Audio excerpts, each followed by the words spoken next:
Bonjour, vous êtes sur le plateau de Parlons-en sur Canal 3 Monde.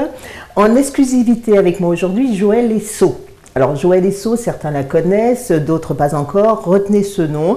C'est une dessinatrice. Alors figurez-vous, la première femme africaine dessinatrice de bande dessinée. Oui, la première femme africaine dessinatrice de bande dessinée qui les illustre, mais aussi qui les compose.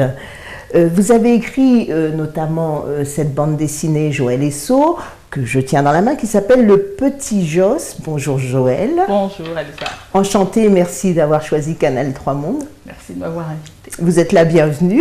Le Petit Joss, c'est une autobiographie, une fiction dans l'univers de votre enfance, dorée en Afrique. Ça s'est jamais vu hein, dans le domaine littéraire. Hein. Je ne dirais pas doré, mais enfin oui, c'est mon enfance à Douala, au Cameroun, dans les années 70. D'accord, alors le sujet du jour, c'est l'éducation et la bande dessinée. Oui, figurez-vous, Joëlle n'est pas là par hasard, c'est vraiment le symbole du commencement de l'histoire de la bande dessinée en Afrique. Alors Joëlle, quel regard portez-vous sur la représentativité de la bande dessinée en Afrique ?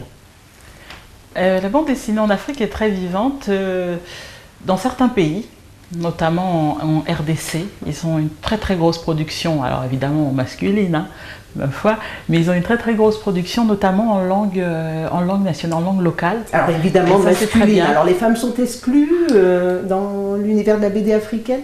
Je ne sais pas si elles sont exclues, mais personnellement, je n'ai demandé d'autorisation à personne avant de faire ma bande dessinée. Je ne sais pas si elles sont exclues, je crois que ça demande une disponibilité, ça demande beaucoup de temps de dessiner. Oui, je vous entends, mais alors la femme est l'épicentre, elle est proche de l'enfant, la bande dessinée est quand même le reflet d'une certaine façon de lire par le biais ludique, donc plutôt destinée à un tout public certes, mais aussi aux enfants.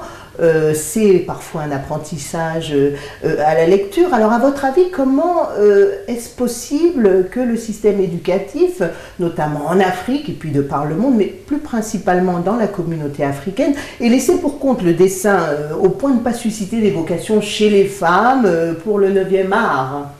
Je crois que les femmes, en Afrique notamment, mais un peu partout, hein, n'ont pas le temps, malheureusement. Elles ont tellement de choses à faire. Vous l'avez, moi je l'ai pris.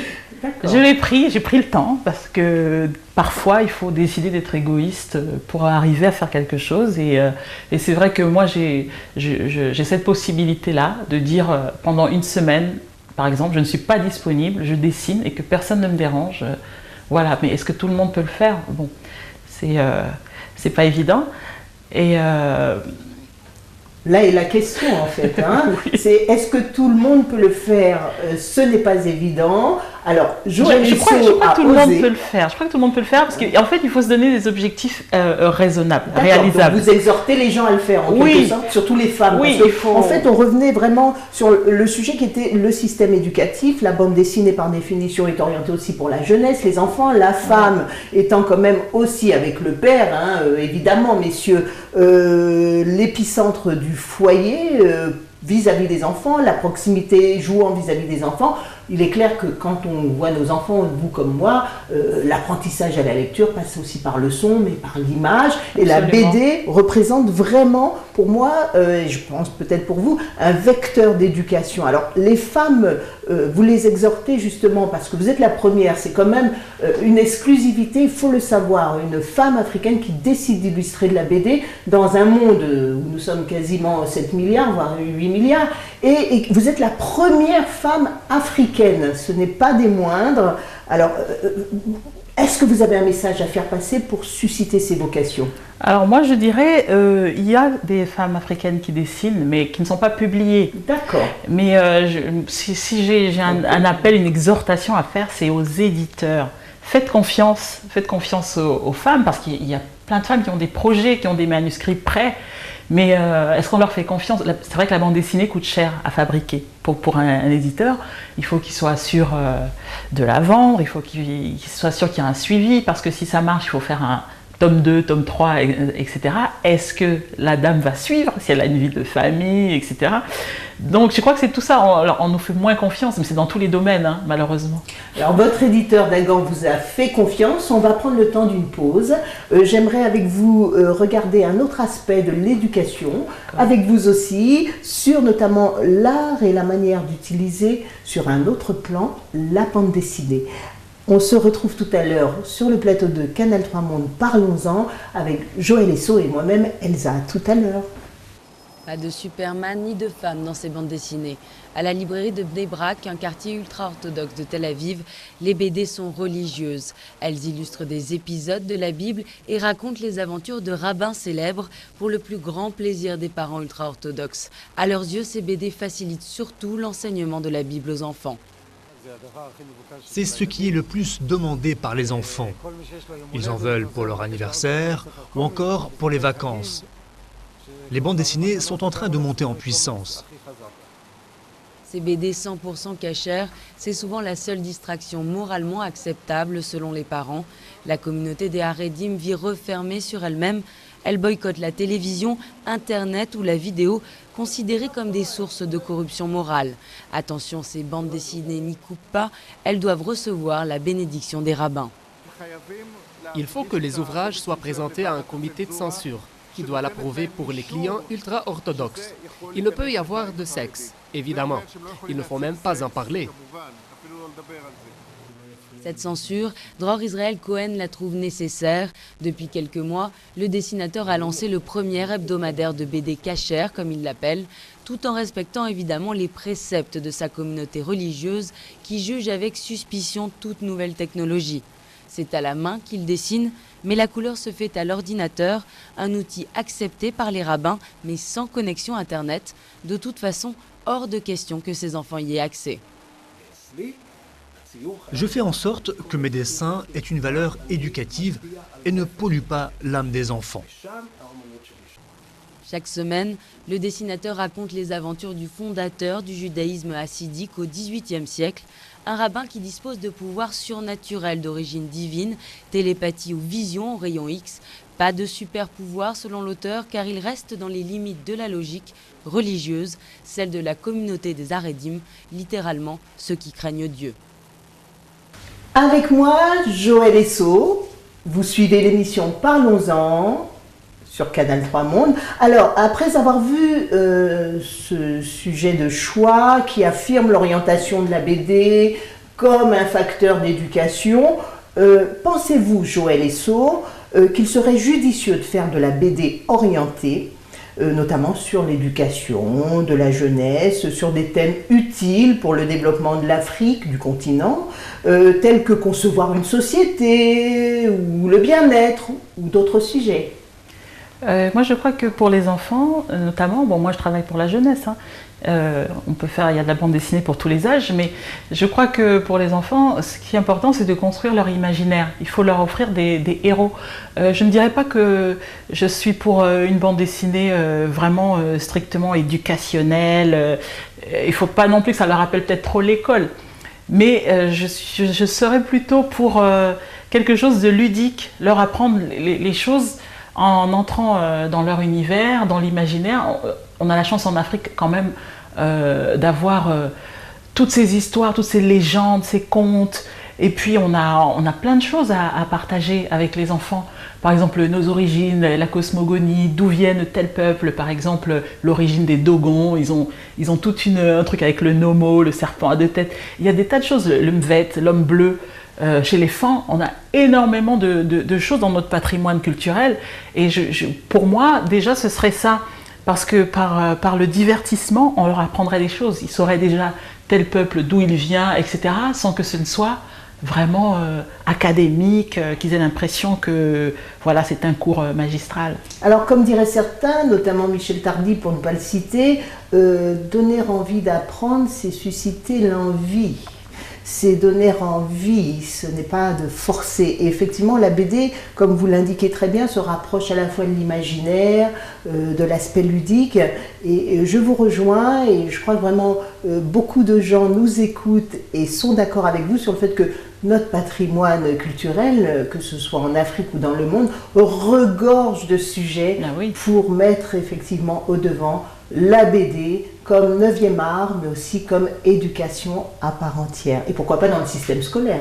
Oui, mais bien sûr, le système. Alors, je crois que la BD a sa place partout, parce que on a tendance à faire des cases, à vouloir dire vraiment ça c'est une bande dessinée, ça c'est un roman, ça c'est un truc, mais la bande dessinée est partout autour de nous, les peintures rupestres dans les cavernes et tout ça, c'est de la bande dessinée, les vitraux dans les églises, c'est de la bande dessinée parce que ça raconte une histoire quand même. On voit, voilà, et on présente. C'est illustré. C'est illustré. C'est du dessin. Voilà. Donc toujours, c'est vraiment, c'est ce qui permet premièrement aux gens de comprendre quelque chose avant de parler. Si on ne parle pas la même langue, déjà on peut communiquer par l'image.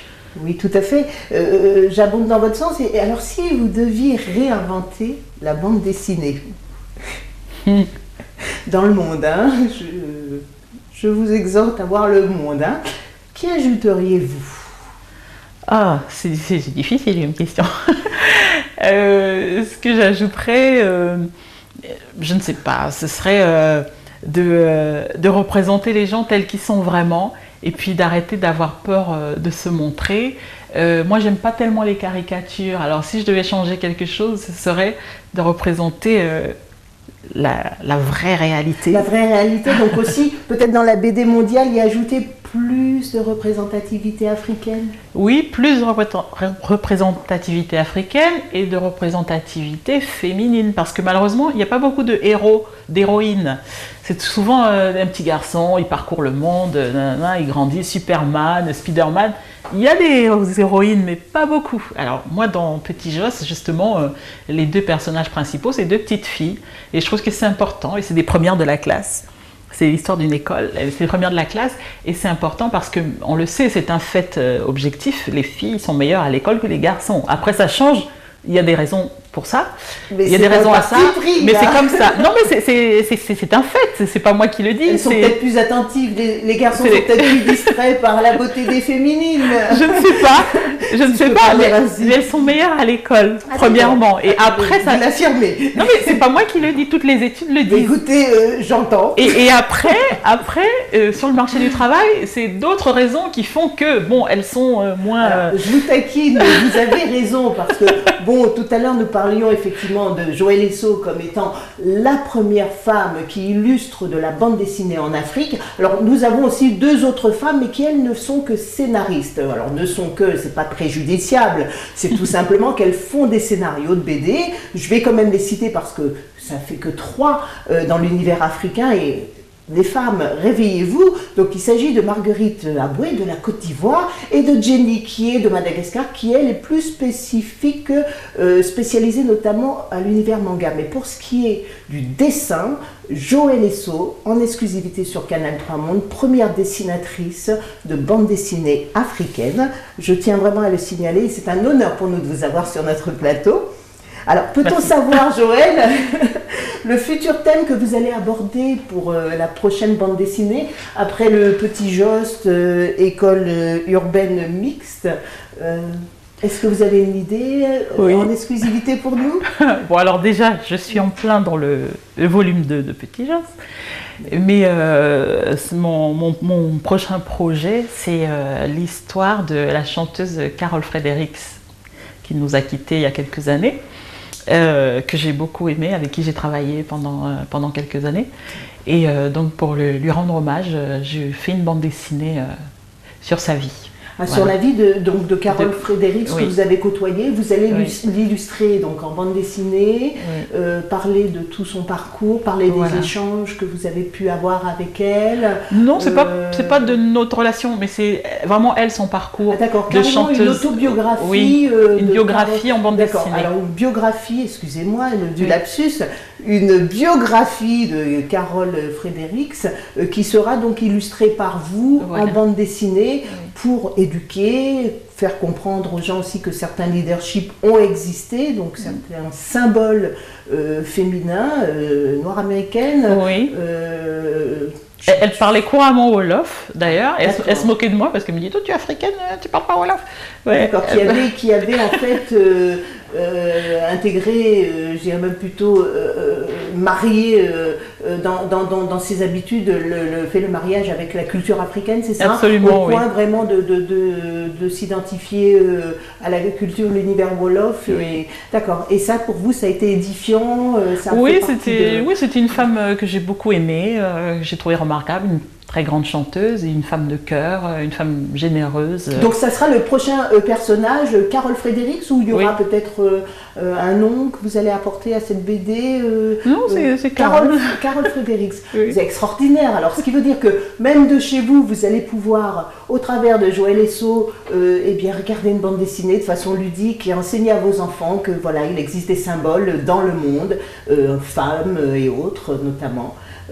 Vraiment, je vous remercie pour cette exclusivité et je vous invite à suivre le parcours de cette femme et surtout d'initier vos enfants à la bande dessinée africaine.